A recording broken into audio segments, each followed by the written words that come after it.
आस्तिक परिवार के सभी सदस्यों को जय राम जी की। राम भक्त की चौथी श्रृंखला में हम आपको लिए चलते हैं ऋषिमुख पर्वत, जहां पर राम भक्त हनुमान सुग्रीव नाम के एक दास को प्रभु श्री राम से मिलाने वाले हैं। इससे पिछली श्रृंखला में हमने आपको बताया था कि कैसे हनुमान और राम जी का मिलन हुआ। यदि आपसे वो वीडियो मिस हो गया हो तो इस वीडियो के बाद डिस्क्रिप्शन बॉक्स में जाकर उस वीडियो के लिंक पर क्लिक करके देख सकते हैं। और आगे से आपसे कोई वीडियो मिस ना हो, इसके लिए चैनल को अभी सब्सक्राइब कर बेल आइकन दबाकर ऑल वाला नोटिफिकेशन चुनें।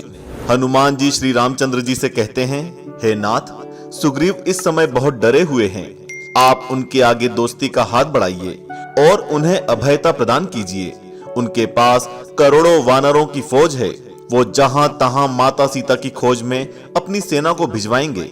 इस तरह हनुमान जी ने उन्हें पूरी कहानी समझाई और फिर श्री राम और लक्ष्मण को अपने कंधे पर बिठाकर सुग्रीव के पास ले गए। जब सुग्रीव ने श्री रामचंद्र जी को देखा तो अपने आप को बड़ा ही धन्य माना।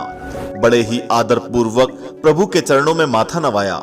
श्री राम जी ने उन्हें उठाया और अपने गले से लगाया और फिर छोटे भाई लक्ष्मण भी सभी से गले लगकर मिले। सुग्रीव राम जी के गले से लगे हुए भी यही सोच रहे थे कि हे विधि के विधाता, क्या श्री रामचंद्र जी मुझे अपनाएंगे? क्या श्री रामचंद्र जी मुझसे प्रीति करेंगे, मुझसे मैत्री करेंगे? हनुमान जी सुग्रीव की आशंका को जानते थे, तो उन्होंने श्री राम जी को सुग्रीव की सारी व्यथा कथा कह सुनाई। दोनों ने अग्नि को साक्षी मानकर एक दूसरे से दोस्ती की और एक दूसरे का साथ देने की दृढ़ प्रतिज्ञा की। कहते हैं, दो दुखी लोगों को एक दूसरे से सच्ची सहानुभूति हो ही जाती है और वही सच्ची सहानुभूति प्रीति में बदल जाती है। कुछ ऐसा ही प्रभु श्री राम और सुग्रीव के साथ हुआ और इस तरह एक रघुवंशी राजकुमार और एक वानर के बीच कोई अंतर नहीं रह गया। उधर छोटे भाई लक्ष्मण ने भैया राम और भाभी सीता के साथ वन में जो कुछ भी हुआ सब रोते रोते सुग्रीव, हनुमान और बाकी सभी लोगों को कह सुनाया। सुनकर सुग्रीव की आंखें आंसुओं से भारी हो गई। उन्होंने इन्हीं भारी आंखों से आंसू बहाते हुए कहा, हे नाथ, मिथिला की राजकुमारी निश्चित ही मिल जाएंगी।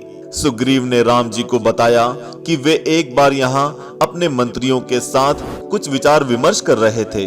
तभी उन्होंने एक पराये व्यक्ति को, एक दुखियारी स्त्री को आकाश मार्ग से ले जाते हुए देखा। वह दुखिया बड़े ही करुण स्वर में विलाप कर रही थी। हो ना हो वे सीता माता ही थी। उन्होंने हमें नीचे धरती पर देखा तो हे राम कहकर चिल्लाने लगी और उसी समय उन्होंने कपड़ों की एक पोटली नीचे गिरा दी। सीता के कष्ट के बारे में जानकर राम और लक्ष्मण फूट फूट कर रोए और रोते रोते हुए ही उन्होंने सुग्रीव से वह पोटली मांगी। सुग्रीव ने तुरंत कपड़ों की वह पोटली मंगवाई और श्री राम जी के सुपुर्द कर दी। राम जी ने रोते रोते वह पोटली सीने से लगा ली और तरह तरह की आशंकाओं के बारे में सोचकर चिंतित होने लगे। प्रभु श्री रामचंद्र जी को रोता और चिंतित देख सुग्रीव उन्हें ढांढस बंधाते हुए बोले, हे रघुवीर, आप चिंतित ना हो और धैर्य से काम लें। मैं आपकी सेवा में हाजिर हूँ। मैं हर संभव प्रयास करूंगा। मैं हर वो तरकीब करूंगा जिससे माँ सीता आपको जल्दी मिल जाएं। जब हम बहुत ज्यादा दुख और चिंता में होते हैं, ऐसे वक्त में कोई हमें भरोसा दिलाए और साथ देने का वादा करे तो मन का दुख कम हो जाता है और एक सुकून भरी खुशी मिलती है। कुछ ऐसा ही कृपा सिंधु और अतुलित बलशाली श्री रामचंद्र जी के साथ हुआ। उनकी पीड़ा कम हुई और मन हर्षित हुआ। अब चूंकि उनका दुख कम हो चुका था तो उन्होंने सुग्रीव से पूछा, हे सुग्रीव, तुम किस कारण वन में भटकते और छुपते फिरते हो? तब सुग्रीव अपना दुखड़ा सुनाते हुए बोले, मैं और बाली हम दोनों भाई हैं। हम दोनों में इतना प्यार था कि जिसका वर्णन नहीं किया जा सकता। हे प्रभु, एक बार की बात है, मय नाम के दानव का एक पुत्र था जिसका नाम मायावी था। वह एक बार हमारे गांव में आया और उसने आधी रात को हमारे नगर के द्वार पर आकर हमें लड़ने के लिए ललकारा। बाली ने दुश्मन की ललकार को स्वीकार किया और लड़ने के लिए निकल पड़ा। बाली को आता देख वो वहां से भाग खड़ा हुआ। बाली भी उसके पीछे पीछे भागा और मैं अपने भाई बाली के साथ साथ चल पड़ा।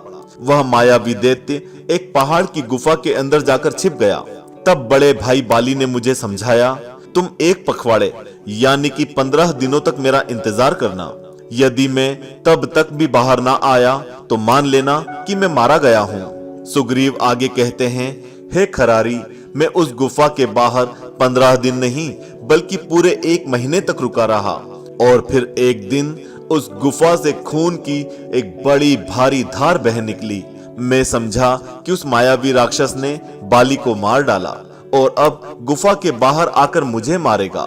मैं डर गया। मैंने गुफा का मुंह एक बहुत बड़ी चट्टान से बंद किया और फिर वहां से भाग निकला। जब मैं नगर में आया तो बाली को मरा जानकर और नगर को बिना राजा के होने के कारण नगर के लोगों ने मुझे जबरदस्ती राजा बना दिया। उधर बाली उस मायावी दैत्य को मारकर नगर लौटा और मुझे उसकी गद्दी पर देखा तो बाली समझा कि मैं राज्य के लालच में गुफा को चट्टान से बंद कराया ताकि बाली बाहर ना निकल सके और मैं यहाँ आकर खुद राजा बन जाऊं। हे प्रभु, उसने मुझे अपना दुश्मन मान लिया और मेरा वध करने के लिए दौड़ पड़ा। मैं डर के मारे वहां से भाग निकला। तब से मैं बेहाल होकर इधर से उधर और उधर से इधर संपूर्ण लोक में भटकता फिर रहा हूँ। उसने मुझसे मेरा सब कुछ छीन लिया प्रभु, यहाँ तक कि मेरी पत्नी को भी उसने अपने कब्जे में कर रखा है। जब मुझे पता चला कि एक श्राप के कारण वो ऋषिमुख पर्वत पर नहीं आ सकता, तब से मैं यहीं अपने कुछ विश्वसनीय लोगों के साथ छिपा बैठा हूँ। अपना हाल सुनाते सुनाते शर्म के मारे सुग्रीव फूट फूट कर रोने लगा। राज्य से अलग होने का और पत्नी के छिन जाने का दुख भला राम से बेहतर और कौन जान सकता था। वो दीन दयाल जो अपने सेवक पर हर प्रकार की दया करते हैं, ऐसे दीन बंधु रघुनाथ की दोनों विशाल भुजाएं क्रोध के मारे फड़क उठी। उनकी आंखें लाल हो उठी। उन्होंने तुरंत खड़े होकर ऐलान किया, हे सुग्रीव, मैं एक बाण से ही उस बाली के प्राण ले लूंगा। अब सृष्टि के रचयिता ब्रह्मा या संहार करता रुद्र की शरण में जाकर भी वो बचने वाला नहीं है। हे मित्र, अब तुम अपनी सारी चिंता मुझ पर छोड़ दो। ये मैं तुम्हें वचन देता हूँ।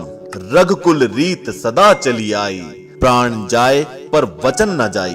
बोलो श्री रामचंद्र जी महाराज की जय। कैसे प्रभु श्री राम अपने सखा और भक्त सुग्रीव की सहायता करेंगे, ये जानेंगे हम इसी की अगली कड़ी में। और वो वीडियो आपसे मिस ना हो, इसलिए चैनल को अभी सब्सक्राइब कर बेल आइकन दबाकर ऑल वाला नोटिफिकेशन चुनें। जय श्री राम।